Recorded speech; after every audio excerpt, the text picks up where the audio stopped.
Ang mga sistemang inihanda ng Beijing na ilipat ay ang mga shoulder-fired anti-air missile system na kilala bilang MANPADS, sabi ng mga source na nagdulot ng isang asymmetric threat to low-flying US military aircraft sa buong kurso ng 5 linggong digmaan at maaaring mangyari muli kung ang tigil putukan ay hindi magtatagumpay. Mas maaga sa linggong ito, sinabi ng isang tagapagsalita ng embahada sa CNN News na mula noong nagsimula ang digmaang US-Iran-Israel, ang Beijing ay nagsikap na tumulong na magsagawa ng tigil putukan at mawakasan ang salungatan ng mga nasabing bansa. Ipinaliwanag din na Trump sa isang press conference noong Lunes na ang F-15 fighter jet na bumagsak sa Iran noong nakarang linggo ay tinamaan ng handheld shoulder missile, isang uri ng heat-seeking missile, at sinabi ng Iran na gumamit ito ng bagong air defense system upang tamaan ang jet nang hindi nagbibigay ng karagdagang mga detalye. Hindi malinaw kung ang sistema iyon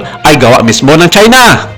Sinabi ng US intelligence na ang China ay naghanda na mag-deliver ng mga bagong air defense system sa Iran sa loob ng susunod na ilang linggo. Ayon ito sa 3 taong pamilyar sa kumakailang mga intelligence assessment. Ito ay magiging isang mapanuksong hakbang kung isasalang-alang ang sinabi ng Beijing na nakatulong ito sa pagwawasto sa marupok na kasunduan sa tigil putukan na nagpahinto sa digmaan sa pagitan ng Iran at US noong nakarang linggo. Nakatakda ring bumisita si Pangulong Donald Trump sa China sa unang bahagi ng susunod na buwan para makipag-usap kay Chinese President Xi Jinping. Binibigyan din ng US intelligence kung paano maaaring gamit ng Iran ang tigil putukan bilang isang pagkakataon upang palitan ang ilang mga sistema ng armas sa tulong ng mga pangunahing dayuhang kasosyo ang bansang China. Ipinagpatuloy ng mga kumpanyang Chino ang pagbebenta ng teknolohiyang dalawang gamit na sinangsyon ng mga Iranian na nagbibigay daan sa Iran na patuloy na makabuo ng mga armas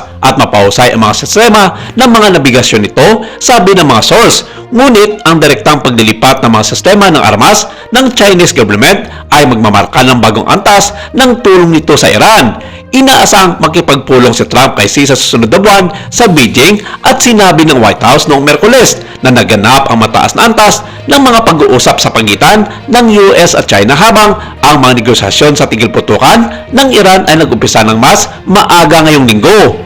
Isa sa mga pinagmumulan ng pamilyar sa military intelligence ay nagsabi na ang China ay walang nakikitang tunay na estrategikong halaga sa lantarang pagpasok sa labanan at pagsisikap na protektahan ng Iran laban sa US at Israel na alam nilang hindi ito mananalo. Sa halip, sinusubukan ng Beijing na iposisyon ang sarili bilang isang patuloy na kaibigan sa Iran na ang langis ay lubos na umasa habang nanatiling neutral sa labas upang mapanatili nila ang pagkakatanggi pagkatapos ng digmaan.